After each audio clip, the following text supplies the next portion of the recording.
Are you arguing with reality? It was years ago. I remember listening to another spiritual teacher on YouTube, a lovely woman by the name of Amoda Ma, describe suffering, describe resistance as an argument with reality. Reality is what it is. Our illusions, our ego beliefs about what we think it is become an argument. And we constantly hope that the ideas in our head are the thing in front of us. But whatever the thing, the reality, the situation, your relationship, your job, your physical health, whatever they are is what they are. And you can want them to be something else, and you will suffer the reality and you will suffer your own resistance, creating emotional distress over the fact that the thing is what it is and not what you think it is. My name is Jim Tolles. I'm a spiritual teacher. I've been offering this work since 2010. You can find more of my thoughts on spiritualawakeningprocess.com, and you can sign up to my free newsletter below to get in touch about sessions and other ways that I might be able to support you. As we investigate this topic today of arguing with reality, it's just so important to understand that your ideas don't exist anywhere outside your own head. And this, unfortunately, is kind of a novel idea, particularly in the spiritual world. In our interesting modern spirituality, we put a lot of emphasis on what we're thinking about. And our broader culture puts a lot of emphasis on what we're thinking about, on information. It doesn't actually put emphasis on reality. It assumes that the ideas are the reality. A useful idea is nothing more than a finger pointing at something. If I say apple, you have an idea of what I'm pointing at. But the word apple is not the thing. And we see this immediately if we know anything about languages, because if I go to the French language, they don't use the word apple. They use pomme. And other languages use other words to point at the same thing. And it doesn't matter that we're using different words. We're all pointing at the same thing. And sometimes we get in arguments because we want other people to use the same idea, the same pointer.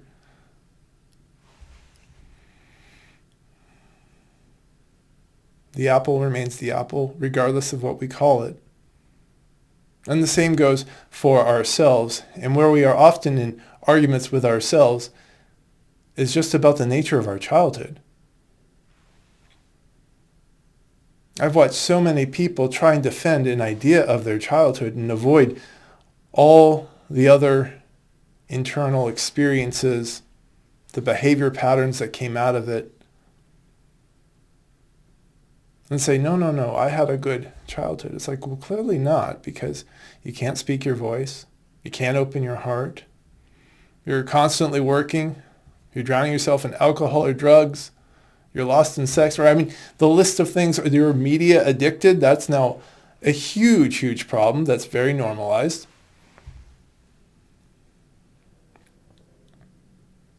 The reality of your behaviors is pointing differently than the illusions in your head that my childhood was fine.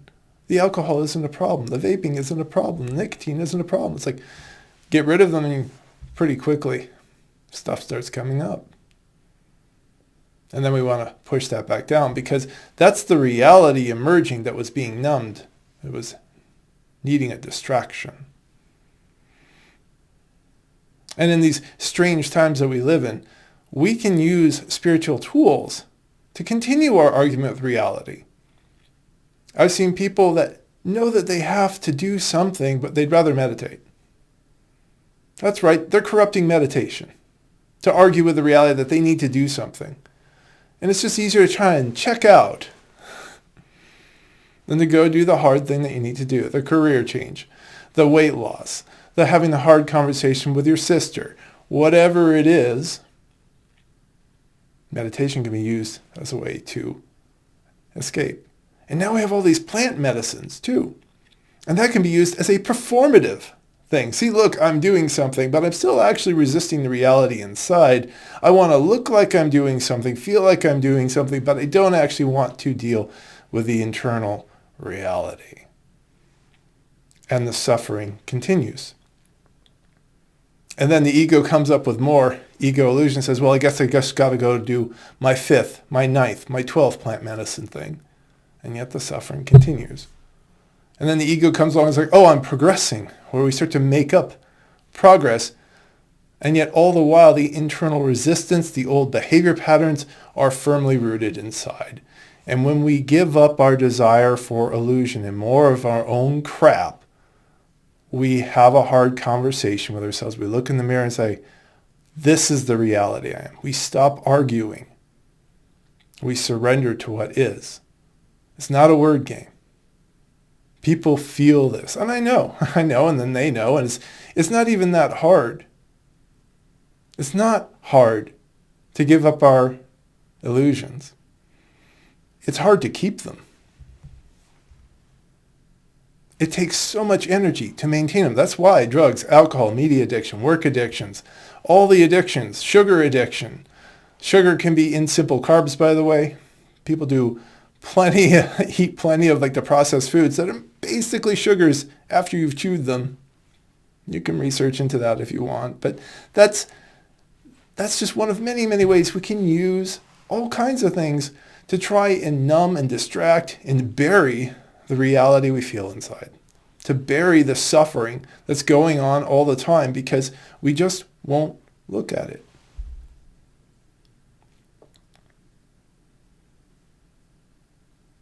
In a very simple blog post, I talk about letting go as identify, accept, embrace, and let go. Most people aren't into the identify point. Even some of those who talk about all sorts of old issues they have, they're not really looking. It's a performance. What's a performance? It's an illusion. Look at me. Here I am. It's like, no, you're not. You're not there.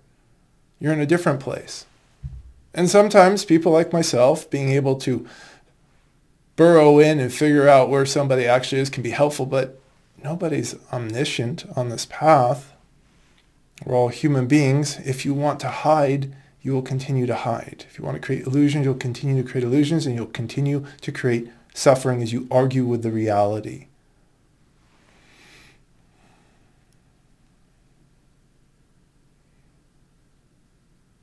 At large, we see other people in an argument with reality.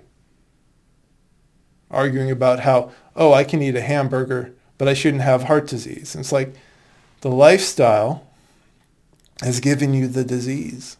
And yet we want to argue with this. And we'd rather have pharmaceuticals come save us. There's a reason that industry exists and is doing so. It's because we want it. We would rather continue to argue with the reality of what we're putting in our bodies and how we're living than surrender to the truth. And so then we get these additional reactions, reactions onto reactions onto reactions. And it's creating a lot of suffering and death. Millions of people are dying from heart disease all around the world every year. I haven't looked up these numbers recently, but going back in the mid-2000s when I did research, it was like 9 million people dying a year of heart disease. And yet this argument continues that says how I live is not a problem. It's not causing the thing that it's causing. And I want a different solution. And this comes right into the spiritual work, my friends. Right into the spiritual work where people are like, I want spirituality to fix these things, but I don't actually want to look at the root causes.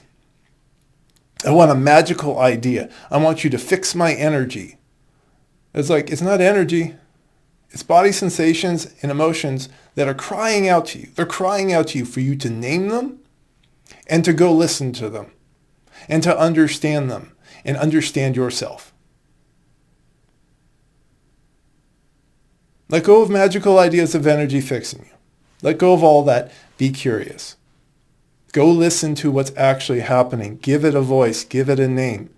This will liberate you because you're embracing the reality that's here.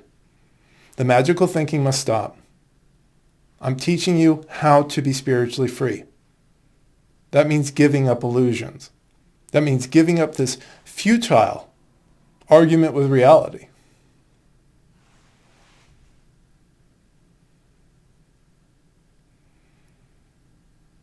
And the reality of freedom won't be the magical end of the story that people are hoping for.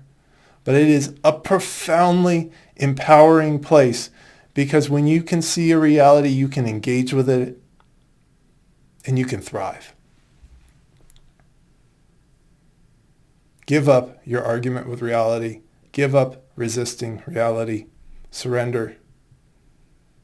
There is hope on the other side. Go get it. I'm Jim Tolles. Come visit spiritualawakeningprocess.com and please share this video. Bye for now.